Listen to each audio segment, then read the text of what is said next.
Hello everyone!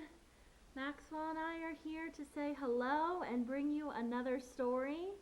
Although since Maxwell only speaks cat and can't read, we're going to let him go. Say bye!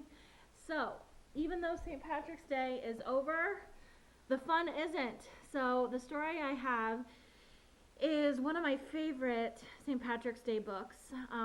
One reason being there's some really cool words in it, some interesting words, some Irish words, and it's fun to kind of figure out what those words mean. So, I present to you Clever Tom and the Leprechaun by Linda Shute.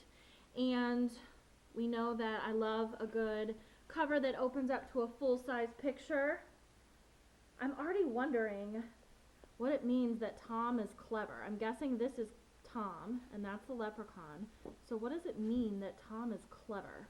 Let's see if we can figure that out. Here we go.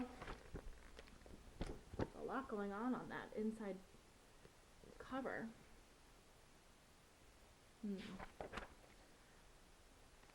Clever Tom and the Leprechaun. One fine day, on Lady Day in the harvest, Tom Fitzpatrick took a ramble down the lane. Ooh, that's a good one. Ramble down the lane. That must mean, looks like he's going for a walk. Click, clack, he heard through the hedge, so Tom tiptoed closer to take a look. The clacking sound stopped when Tom peeped through the bushes, and in the shadow, what did he see? Why, a big gallon pitcher and a teeny tiny man with a brown leather apron and a three-cornered hat.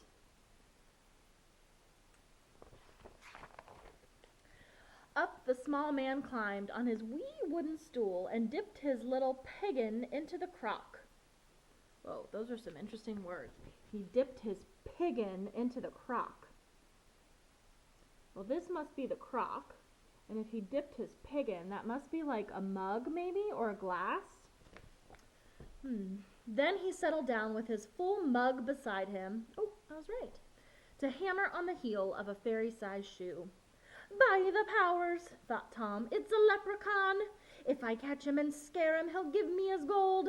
Since I'm a clever fellow, that should be simple. So before the sun sets, I'll have my fortune made. Wants to get rich. Tom stared at the leprechaun and he tried not to blink.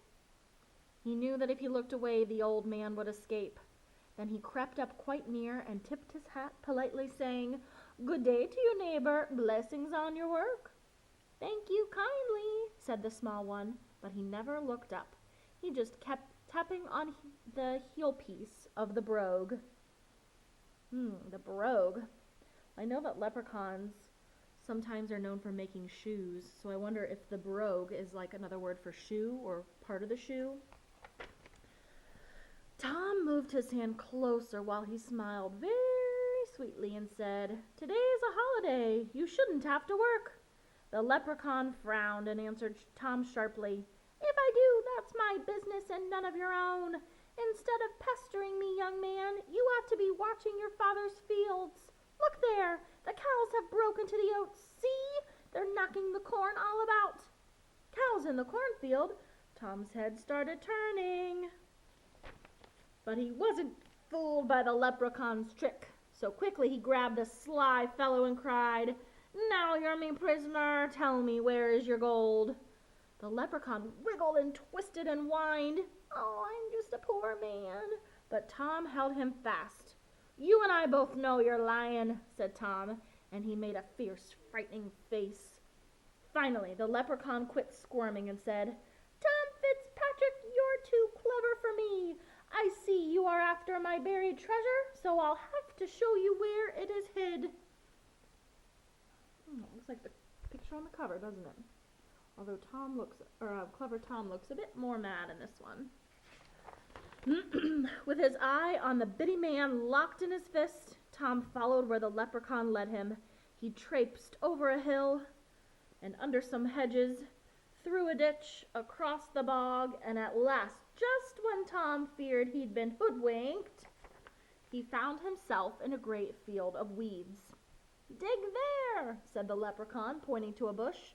Deep under that bullion is where I put my gold. Thunderation, said Tom. I need to fetch my spade, but when I return I'll be lost. There are 40 acres of bullions here, and each plant looks just like the other. He said he needs to go fetch his spade. Well, if he has to dig under the plants, I'm wondering if a spade is like a shovel, some type of tool to dig. Still watching the leprechaun, Tom figured out a plan. He tied his bright red garter on the bush. You can see it's up here in the corner. A garter is like that piece of string. You swear, you old rascal, that you won't take this off while I run to get back to get my spade? Well, that I promise you, the little man said. Tom grinned, knowing leprechauns always keep their word. Now, since I have shown you where my treasure is, I don't suppose you'll need me anymore. No, said Tom, my fortune's made. You may go, and good luck go with you. Then goodbye, Tom Fitzpatrick, said the leprechaun.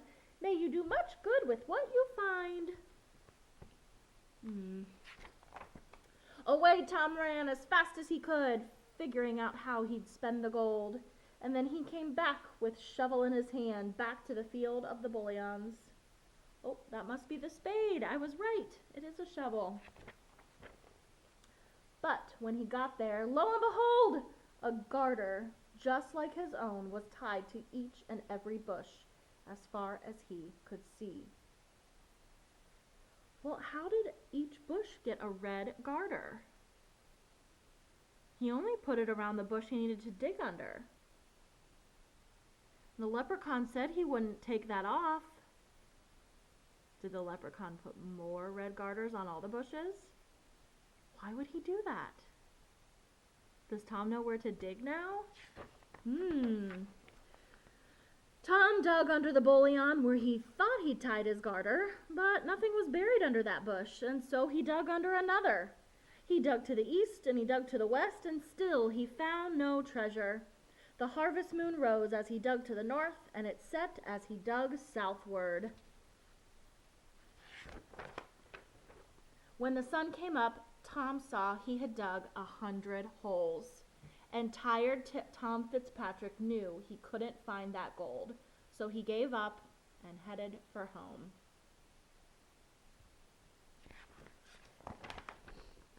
From then on, Tom always carried his spade, and he never stopped listening for a tapping in the field. Every chance he got, he would tell how he nearly found the gold. And since I'm a clever fellow, Tom would end his tale, the next time I catch that leprechaun, I'll have my fortune made. You see what I see? There's Tom as the old man. I see that leprechaun. So I'm wondering, I have a couple questions.